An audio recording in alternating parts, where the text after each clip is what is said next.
And now we'll bring up the podium for the Amateur All-Stars. Seth Hammaker, Pierce Brown, and Jo Shimoda.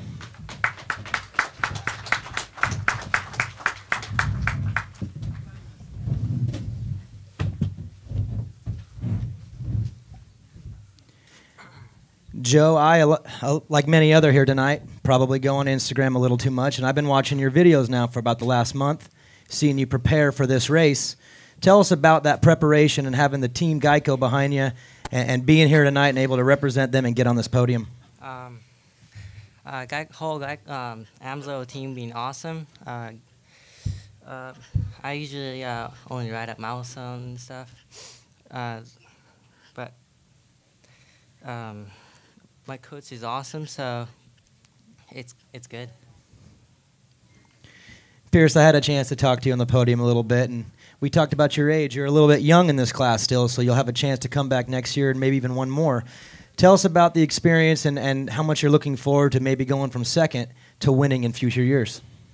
Yeah, I'm only 15 right now, so I have maybe one or two more Monster Cups in me for the Amateur All-Stars class, and I mean, this is a really good start. I was really nervous coming into the night, but after the night, I mean, I felt loose all day long, which is what I needed, and hopefully I could keep the ball rolling next year.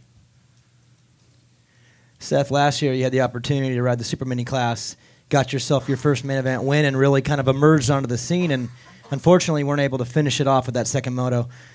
Tell me a little bit about tonight in between those two main events and the feelings you were having after winning the first one and knowing that if you could get to that first corner, you could maybe do it again in the second. And take me through that feeling that you had in between main events. Yeah, for sure. Like last year, I started off the same way as tonight. I won the first main event, and then last year the second main event, threw it away, had a crash. But tonight I kind of approached it a little differently. Got off to another great start in the second moto and tried to be as patient as I could, but also I had riders behind me charging, and you know, I felt great all day. My team was working hard, and I really appreciate all the help, and it was a great night. We're going to open up for the media now, guys. Seth, you looked really great out there tonight. So you're 17, right? Yeah, 17. Do you have any idea when you're going to go pro? Not yet. Hopefully, thinking 2019, but it's still up in the air yet. So, you know, I don't have any set plans yet, but hopefully sooner than later, and just keep progressing and getting ready. This can be for all three of you.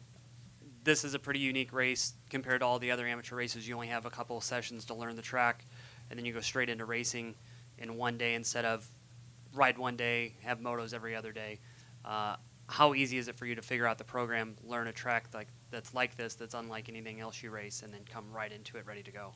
Yeah, it's kind of cool because, like, for us amateurs, like, we don't get to ride this or do the pro schedule that often, so it's pretty cool to get that experience under our belt. And for me personally, I kind of like the one-day format, and everybody has to learn the track because, you know, they build it differently every weekend, so it's not the same. And you know, I prefer these kind of schedules, and for us to get used to it is great. Yeah, I've been training for this race for like a month now, so we've been riding different tracks every day to prep for the one-day schedule, and I think it's good, like what Seth said, to practice the pro schedule and get used to it, because that's all we're gonna know soon. I think it's pretty cool to have the same schedule like a pro. I think it's good practice for when I turn in pro. And I've been practicing for this schedule and stuff with my trainer, so I'm pretty, I don't know.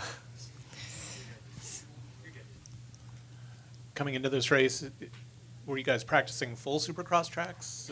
You know, this is Supercross-ish minus the whoops. Were you doing full tracks, including whoops, or not?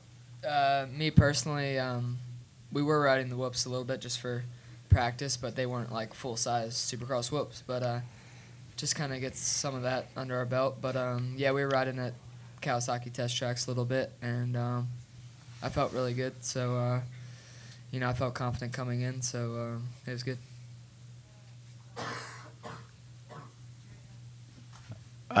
Since you guys almost always ride straight up motocross, you know, Loretta's and whatever, how different are your bikes set up now, chassis-wise and whatnot, after going to test tracks and working with your teams on, you know, fork settings and shock settings?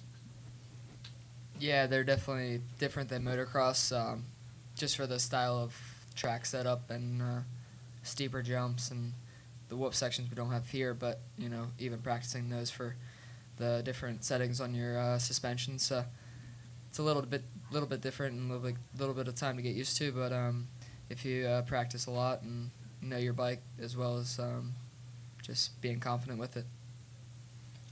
Yeah, so my bike setup is really the same as motocross, but different suspension. We worked on the suspension for a while and got it really close to where it needed to be. It was perfect tonight for the conditions, and yeah, that's really it.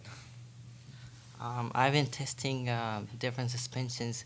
It's way harder than the motocross suspension, like in the corner and stuff. It's easier to slide, but when you case the jump, it's safer, so I think suspension is good. All right, thanks, guys. Let's make some noise for the Amateur All-Star Podium.